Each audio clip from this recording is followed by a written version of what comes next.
Welcome to Flash Forward. I'm Rose, and I am your host. Flash Forward is a show about the future.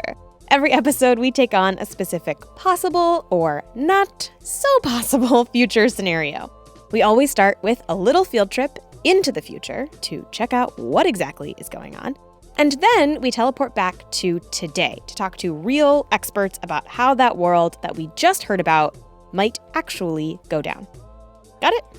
Great. This is the last episode of the Power mini-season, and it's also the last episode of the year for Flash Forward. After this episode, the show will be on a little bit of a break until next year, 2020, can you believe that?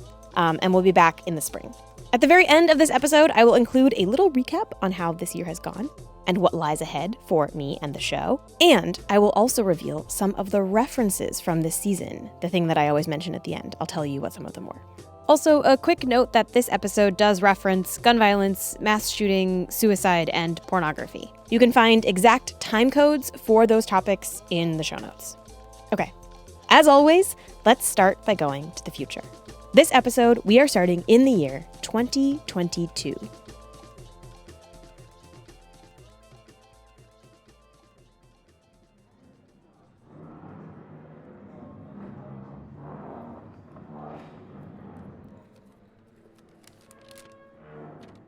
Hello.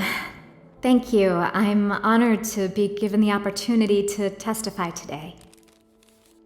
Every mother hopes to see their son's name in the newspaper one day, perhaps as a Nobel Prize winner, or a heroic doctor who cured cancer, or on stage at the opera singing his heart out.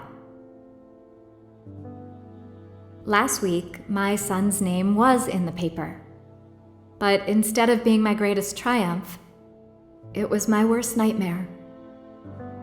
You likely know my son by now. His face and manifesto have been plastered and dissected by nearly every outlet you can imagine. Last week, he killed 32 people, wielding several semi-automatic weapons before committing suicide. Like so many other young men these days, he was radicalized online, led down a hellish rabbit hole that warped his mind and slowly eroded his connections to the real world until nothing was left but a lava-like rage just waiting to erupt. It's tempting to cast Billy as an outlier, an aberration, an extreme and rare case of internet poisoning. But the evidence suggests otherwise. Just last week, the New York Times published proof that the 5 mass shootings carried out in the last few months were all perpetrated by men who had connected with one another online at some point. Billy had texted with John Graham, the Tempe shooter, about ammunition supplies. He had shared memes and talked politics with Brian Lewis, the Dallas gunman. He had emailed back and forth about a climate denial conference with Mark Adamson, the Memphis sniper.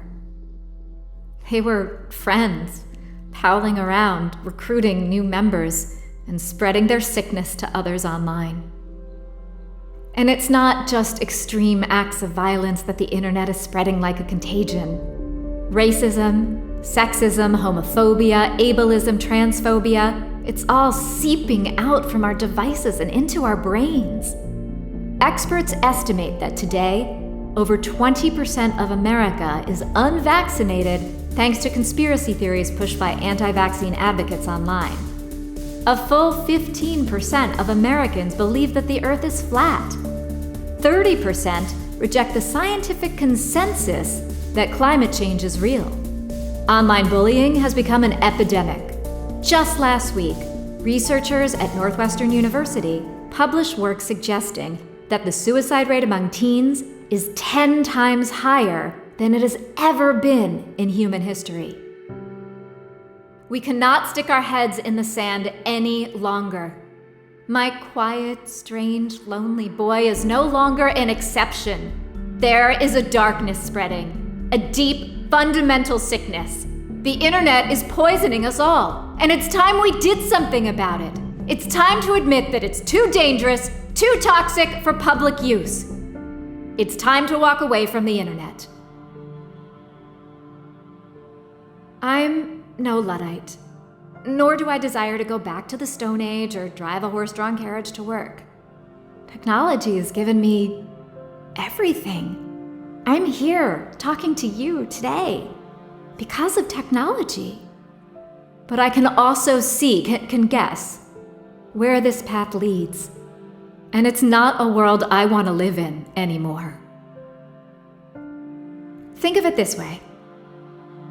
Imagine there was a road in your town that snaked along an active volcano. Driving along this road offers some of the most beautiful views in the world. But it's treacherous too. And about 25% of the people who drive down that road are subsumed by lava. Another 20% come out the other side alive, but burned, their lungs permanently altered by the smoke and ash. If you were the mayor of your town, you would close that road, wouldn't you? Even if the road happens to have some of the most scenic views of the city. Even if you had your first kiss at the roadside pull-off. You'd close it. It's simply not worth the risk. We must close this road. If we don't, we're putting our children's future at risk. Thank you.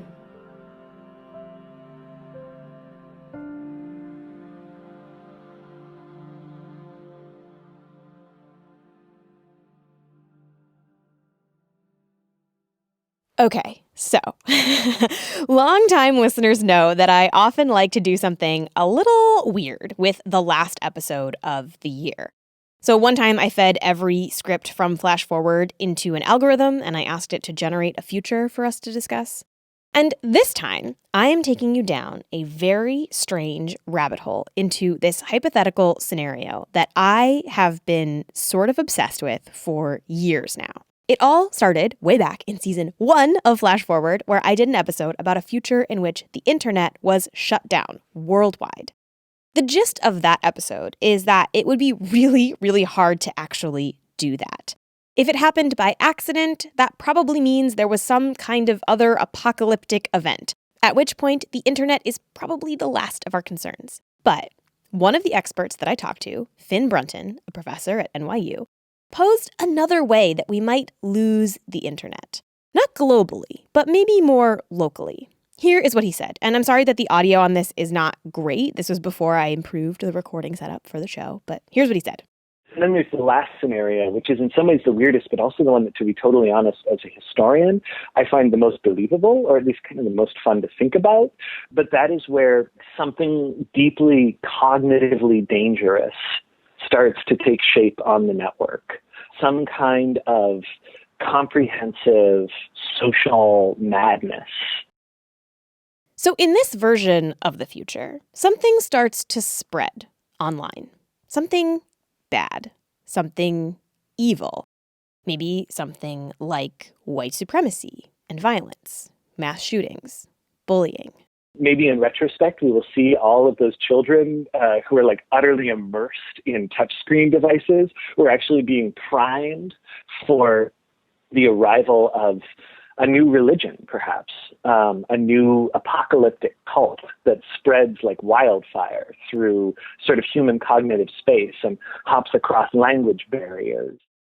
And this thing is so bad and so scary and so evil and spreading so quickly through the internet that we decide that the only way to stop it is to shut down the network.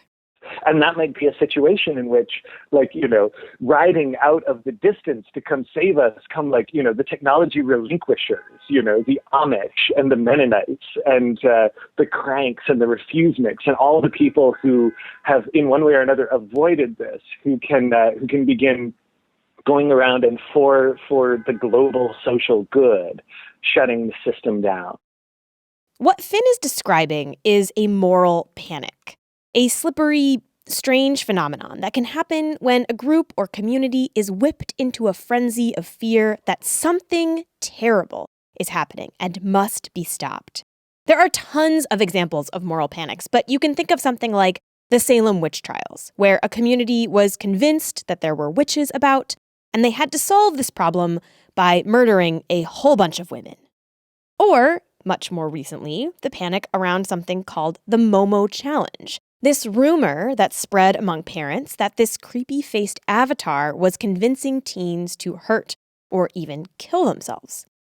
We all like to think that we're totally above these kinds of things, that we're rational people who would never be convinced that, say, Dungeons & Dragons was a satanic murder cult. But moral panics can grip even the most level-headed among us. I'm a deep believer in the idea that we as humans are far more filled with latent psychopathology than we necessarily realize. And in fact, there is historical precedent for not just moral panics around the internet, but moral panics around the internet that in turn shaped public policy and laws about the internet. It started when there was a protest at Carnegie Mellon University in Pittsburgh. This is Philip Elmer DeWitt. The year is 1994, and Philip is a brand new reporter at Time magazine, and he covers this protest at Carnegie Mellon. And after that story, got a unsolicited message from this guy, Marty Rim, who I'd never heard of, who flattered me by saying I was the only journalist who got it right, yada, yada, and he was working on something and would I like to know more about it. It sounded interesting. I said, keep in touch.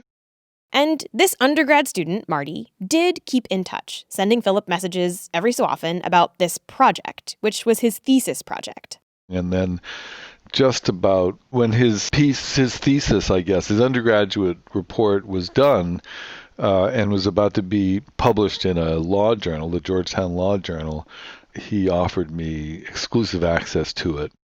And the exclusive, Marty's project, was about a hot topic. Pornography.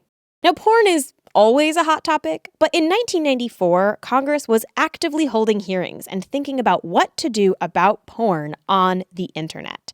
And for Philip, this made Marty's offer even more enticing. It was going to be our exclusive in the week between when the Senate was considering, the U.S. Senate was considering the Communications Decency Act that was going to attempt to curb pornography on the internet. So Philip pitches this big exclusive on porn to his editors, and they are like, yes, let's do it. This is going to be great. I said, this is going to be trouble. This is going to make a big fuss. And they said, great. So he does. He writes up Marty Rim's findings, which were truly shocking. According to Marty Rim's analysis, 83.5% of the images stored on online bulletin message boards were pornographic. 83.5%. And Time magazine was going to have this stunning result as an exclusive. The art department came up with these images that were basically people having sex with their keyboards and stuff. Philip, this brand new reporter, rushed to get the story done in time to go to print. It was a terrible time for me. I was editing another story. This thing was coming in. I had to write it on deadline. To write a cover story from scratch at Time in a week was really hard for me. Some people can do that easily. I couldn't. But he did it. And on July 3rd, 1995, Time magazine ran this piece as their cover story. The cover art they landed on is, honestly, it's hard to even really describe. I will post a picture of it on the Flash Forward Instagram and on the website. But basically, it looks like a creepy doll child looking at a computer, its face sort of glowing with that ghostly blue light of a computer that's been left on in the dark.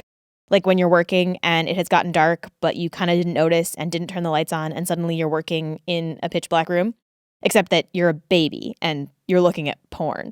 And in giant baby blue letters in the middle of the cover, it says, cyber porn. Now, you may have guessed that this was coming, but there was a problem with Marty Rim and this whole study. It was wrong. Marty's calculations were just not correct.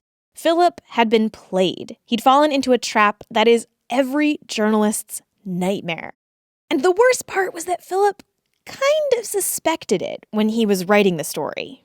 I had this sinking feeling it was just a crappy report. It was not... It was just sloppy. It was not good sociology. And he was just basically counting images. Put yourself in my position. I haven't written very many cover stories at that point. I've got an opportunity. I've promised the editors something. They've given me the green light. So I was just, I was too green. I was too ambitious. I should have said, yeah, I'm getting cold feet about this thing. I'm not sure it's going to hold up. But he didn't. And on the one hand, this is obviously very bad. It's a big mistake, and I don't want to ignore that. On the other hand, I have been that brand new reporter. And I don't know, I feel like I could have potentially fallen into this trap maybe earlier in my career. Talking to Philip about this story was like living every journalist's worst nightmare. I mean, where were the editors? Where were the fact checkers? However it happened, it did. And even though the story was totally incorrect, that did not stop this article from making an impact. Remember, it was published right as Congress was considering the Communications Decency Act, a law meant to combat things like cyber porn. In fact, this Time article was entered in full into the congressional record for the bill. And in 1996, the Communications Decency Act passed. That 1996 bill, which was signed into law by President Bill Clinton, is super interesting. As signed, it included a bunch of so-called anti-indecency provisions, which basically made it illegal to knowingly provide, quote, obscene or indecent material to anybody that was under 18. In 1997, the Supreme Court struck that part of the bill down, saying that it was too broad and infringed upon free speech. So this Time magazine story helped chum the waters of this moral panic about cyber porn in the 1990s. And because of that moral panic, there was a law passed to restrict what could be created and shared online.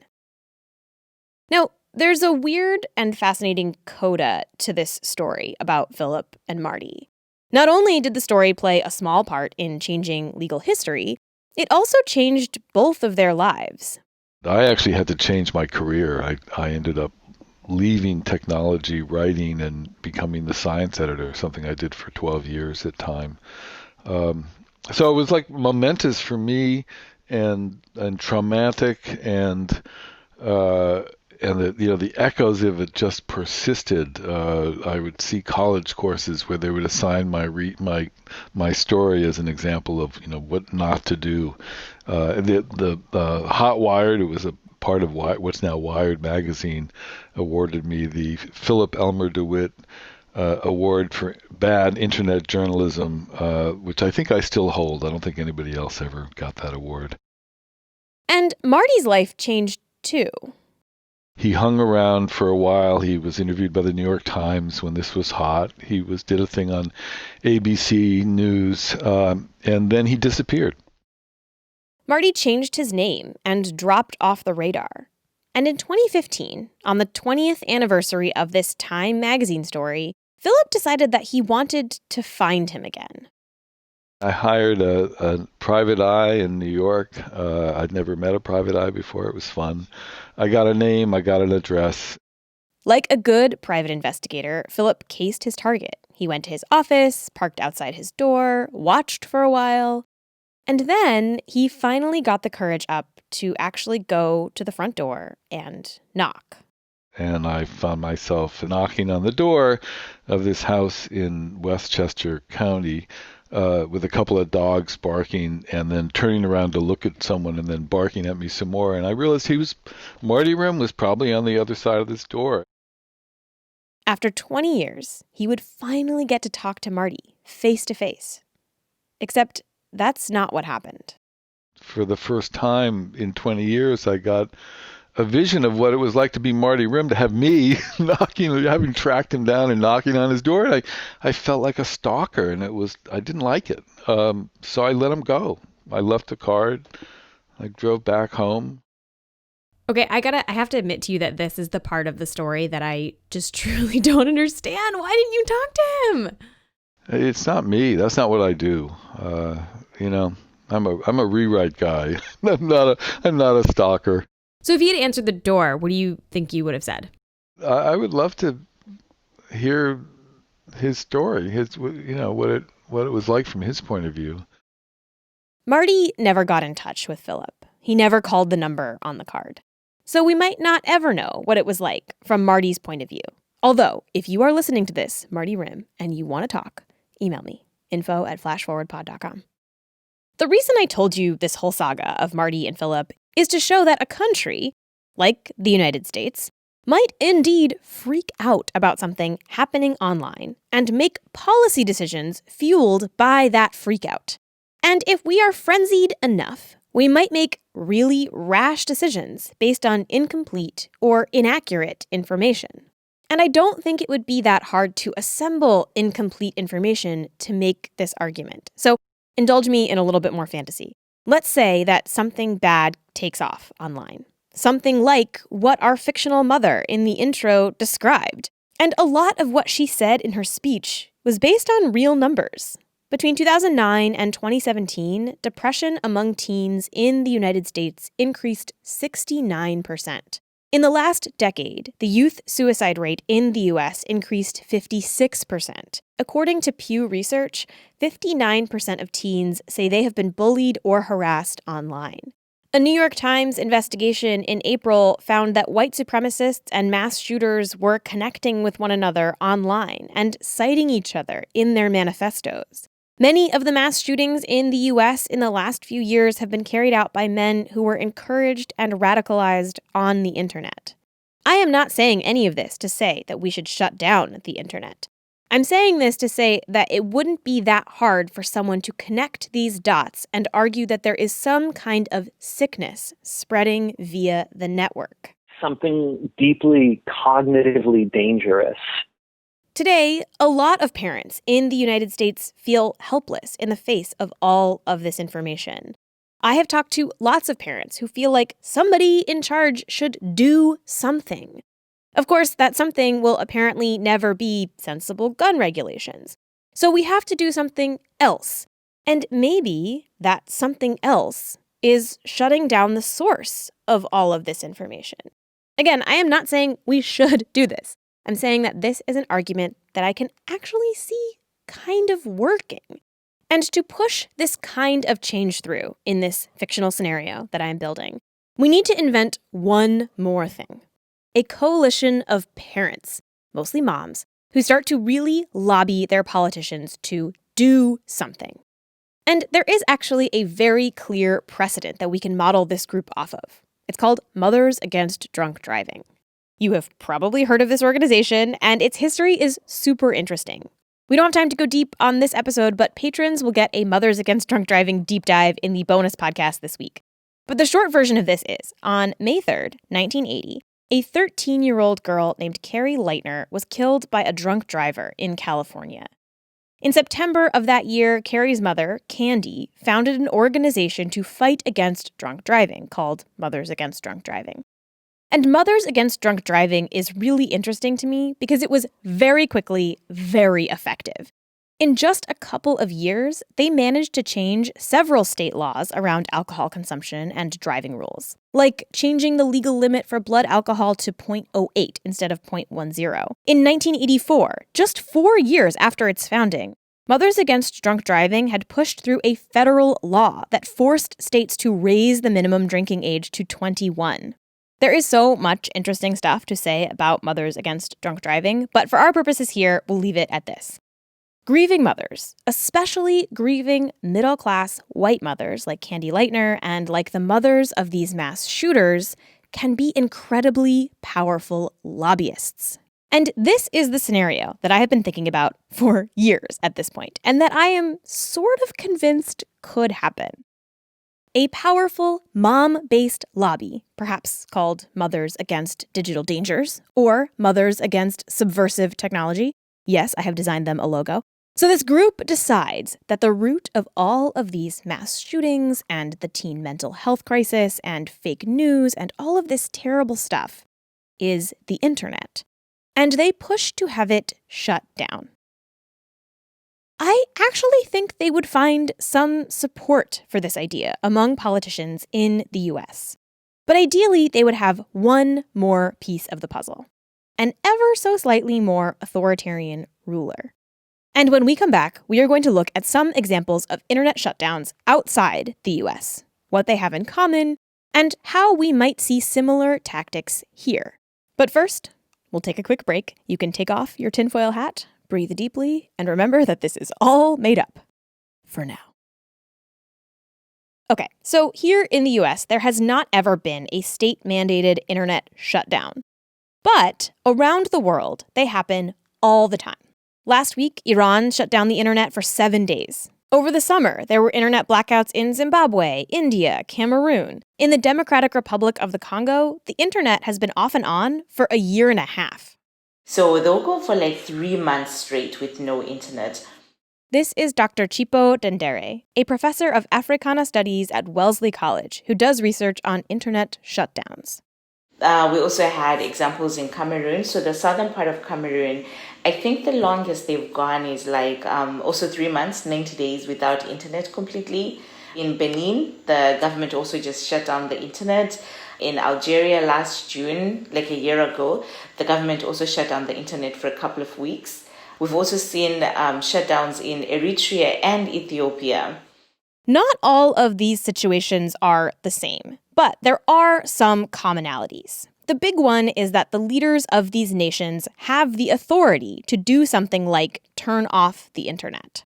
Sometimes they give an explanation for why they are doing it, and sometimes they don't.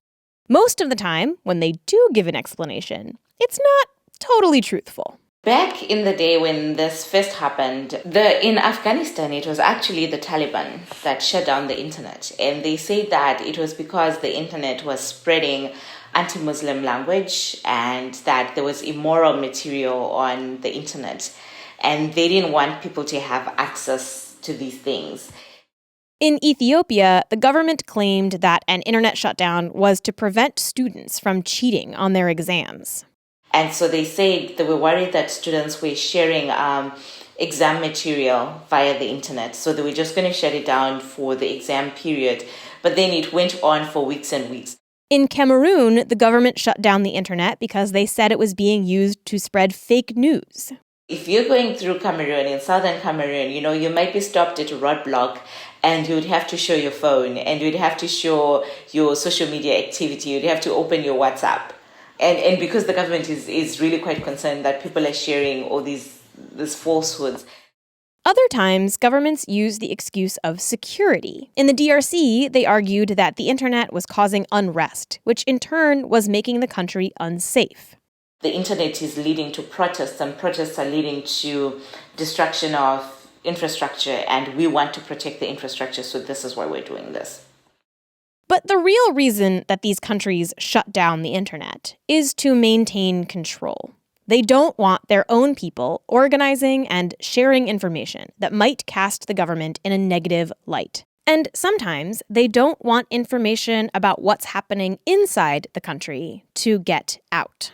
The DRC case in January was really powerful because people weren't happy with the results of the elections. But the only message that was coming out of the DRC was the state-controlled message that said, people are fine. And we weren't seeing pictures of protests. We weren't seeing protesters online. So it was really easy for a lot of people to just be like, okay, there was an election. There was an outcome. Everybody's happy. It's perhaps easy to say, well, that's happening over there. It couldn't happen here. But it's not just countries in Africa that play around with this idea. Most of them are in Africa, but we've also had incidences in India where they've shut down the internet, in Iran, in Iraq, in Kazakhstan, in Morocco. So while sub-Saharan Africa tends to feature more, I think it's kind of a global phenomenon.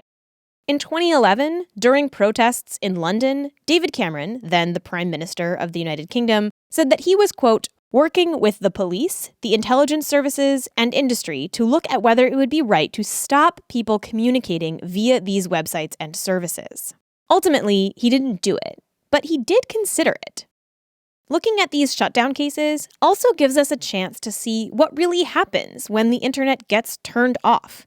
And when we come back, we're going to dig into what might actually happen without the internet, with one of my very favorite authors.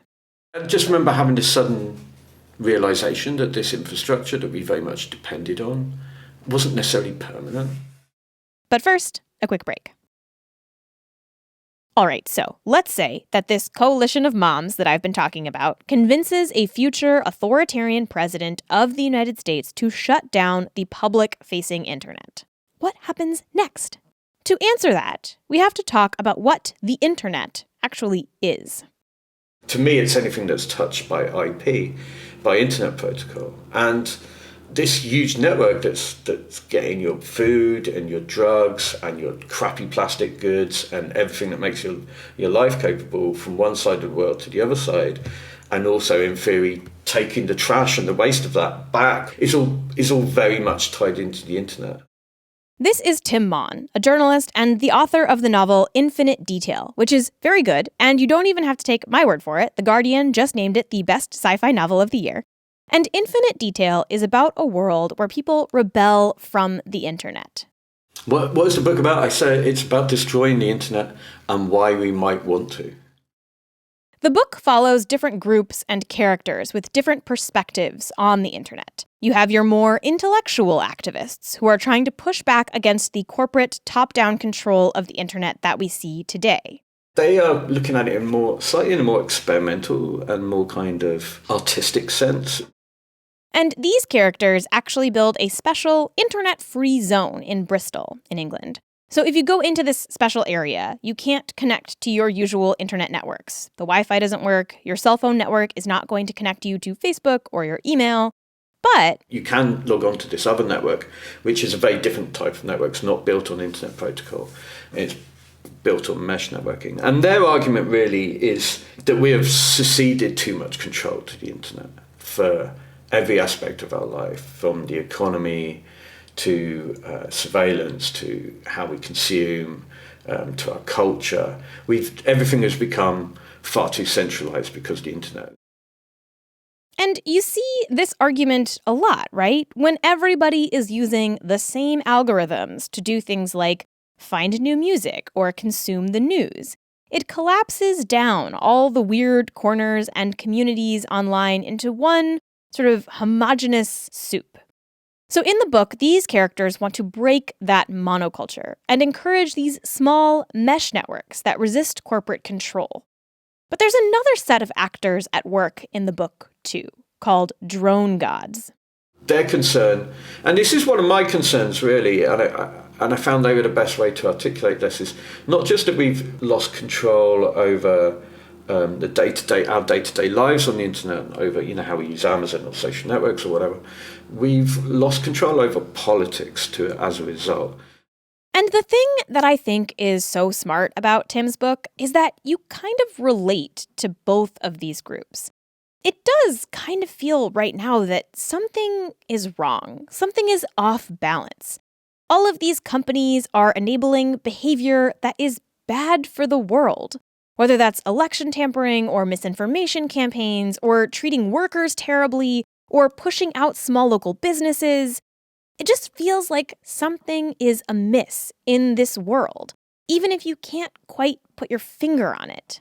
So while the more artsy activists in the book try and build an example of what the internet could be, drone gods have another idea. Just break it all and start again and see what happens. They've got that kind of anarchist, anonymous kind of attitude towards that, kind of chaotic attitude towards it. But the other issue I'm trying to make, I think, with the book is that neither of these groups have really planned for what happens next, right? So what does happen next? I'm not going to spoil the book here. You should absolutely read it. But let's talk about what our world without the internet would look like. So without the internet, you can't do anything that relies on this internet protocol. Most importantly, that means you would lose access to this podcast. No, obviously that is not the most important thing. The first thing you would probably notice is that you can't really communicate with anybody. Chipo has experienced that firsthand, trying to reach friends in the DRC. And they told me that anytime I can't reach them, it means that the internet has just been turned off. And she says that the other thing you see, especially in Africa when there are internet shutdowns, is that it's almost impossible to pay for things. So in most African countries, people use mobile money, something that we haven't really caught up to in the US, but it's really popular everywhere else in the world. So when the internet shuts down, really there's no banking that's happening. There's no transacting at all. The thing that's really scary about an internet shutdown isn't that you wouldn't be able to use Twitter or Facebook or texting, or even that you wouldn't be able to pay for some snacks in an airport. It's that the internet and internet protocol touches almost everything these days. An outage like of this scale, the first place you might notice it is that, things are playing up, your internet's playing up, your email's not working, you can't go on Twitter, you can't go on things. But very quickly after that, you might realise that there isn't any food in the stores, right? If you think about a true global internet blackout, things get extremely wild pretty quickly. Now, in this scenario that we're positing here in this episode, it is not a global blackout. Like I said, that would be super hard to do. The internet is a pretty distributed global network, and shutting the whole thing down all at once would be very challenging. But even if the US decided to just limit the public's access to the internet, while still letting things like shipping and power and satellites and all of those private uses go through, there would still be some real consequences. We know, for example, from modern internet shutdowns, that they are incredibly costly. So we have data from Cameroon that say that when they shut down the internet for about 3 months, they lost at least 2 billion in revenue. If the US decided really and truly to shut the whole thing down, they would stand to lose billions of dollars. We can even get a little bit more precise with our estimate. The accounting firm Deloitte estimates that for countries with a high level of internet penetration, so the US counts under that umbrella, an internet shutdown costs $23.6 million per 10 million people who live in that country. So the US's population is currently 327 million people. So a temporary shutdown of the internet here would cost the country a cool $771 million. And that's just a temporary shutdown. If the US decided to abandon the public-facing internet completely, tons of tech companies would just leave and go places with less restrictive rules. A lot of them would probably go to China, where, as we talked about last week, there are over 1 billion potential customers who would still have access to the internet, as long as you play by China's rules. Even in China, where they're very restrictive on how people can use the internet, they also understand that their economic powerhouse depends on people being able to order things from Alibaba online and, all of these Chinese providers online. Beyond the economic cost, there's also the social one. Yes, the internet can and is used to share horrible stuff. But it's also often a lifeline for many people, particularly marginalized groups. The young queer kid in a tiny town full of homophobes, or the disabled person who can connect to their community from anywhere. And yet, despite all of the reasons that a country should definitely not shut down the internet, Chipo notes that even if it might be obvious that shutting down the internet would be a terrible idea, that doesn't mean that it won't happen. But the thing is, authoritarian governments, they don't care. And this is something that it took me a really long time to just be able to say, look, there's no fancy theoretical term that we should be using. The reality is very simple, is that people don't care. Because their goal is to hold on to power by any means necessary. And so if it means the country loses billions of dollars and the poor become poorer, then that's exactly what they're going to do. And this is why I still kind of think that there's like a 2% chance of this weird, paranoid future scenario that I described playing out. Because I think that many of us do feel some uneasiness about our modern digital lives. The way that all of this stuff is controlled by companies who don't seem to care about their impact on the world. The potential risks that our kids might face when they log on, the content they might see, the bullying they might face. Yeah, the scale of it, when you think about it too long, is just absolutely terrifying. Right? We live in a completely different world now than we did, just when we were children. As far as the media and news and this surveillance technology works, it's completely revolutionized everything, and it's terrifying. It's totally normal, and honestly, I think even rational and prudent to be a little bit afraid of the internet right now. And when we are afraid, we make bad decisions. Remember Adam Green from the 1919 episode, the historian from the University of Chicago? He had a warning then for us that's relevant here too.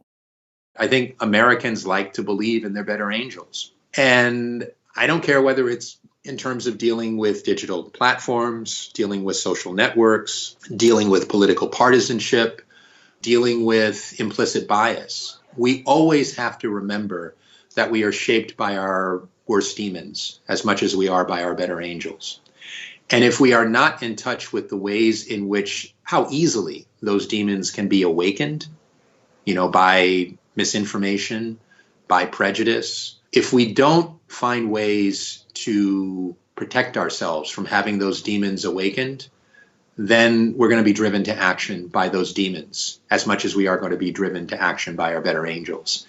And that's the kind of thing that can destroy our society. And so I think, in terms of the future, we always have to remember that we have really equal capacity because of who we are as human beings for destroying our society, as we believe we have for advancing our society by our various discoveries, our various technologies, our various powers. Or, in the words of Finn Brunton again, we as humans are far more filled with latent psychopathology than we necessarily realize. The internet is incredibly powerful, and in many ways, that's why we should fight for a better version of it. Even Tim, for all of his doom and gloom about today's corporate-controlled internet, has the web to thank for something pretty important. I was living in the UK. I just came out of a relationship. I didn't want to get in another relationship, and then I met someone online. Actually, someone I'd known for a long time online. And we started talking, and it turned into like a full-blown relationship. And for the first few months of that relationship, it was a long-distance relationship. Spoiler alert, they are married now. And without the internet, that might have never happened. And this is maybe one of the reasons Tim thinks so much about the future of the internet and what we want it to be like. It became very obvious to me how fragile that relationship could be because it was built on this infrastructure. When the internet was first invented, it was hailed as this revolutionary, democratic technology where anybody could post and surf and build friendships and create weird websites and make cool art. Today, thanks to our corporate overlords, we've sort of lost that spirit in many ways. But I really do believe that we can get back to it. And in some ways, I think that this conversation about the internet and what we want it to be and how we can harness this technology for good over evil has kind of become a proxy for talking about the future more broadly. Do we want a world where fear and chaos win, where we build walls and sever connections between people, where we hand over all control to a handful of select bazillion-dollar companies or humans? Or do we want a humane, human-centered future where we can have that connectivity and creative synergy and common collective action? I think that if we want to solve the world's biggest problems, we sort of have to have that latter thing. And we can get to this version of the internet, and thereby the future. It doesn't even require a time machine. It just requires attention and effort and asking a lot of questions about what kind of tomorrow we actually want.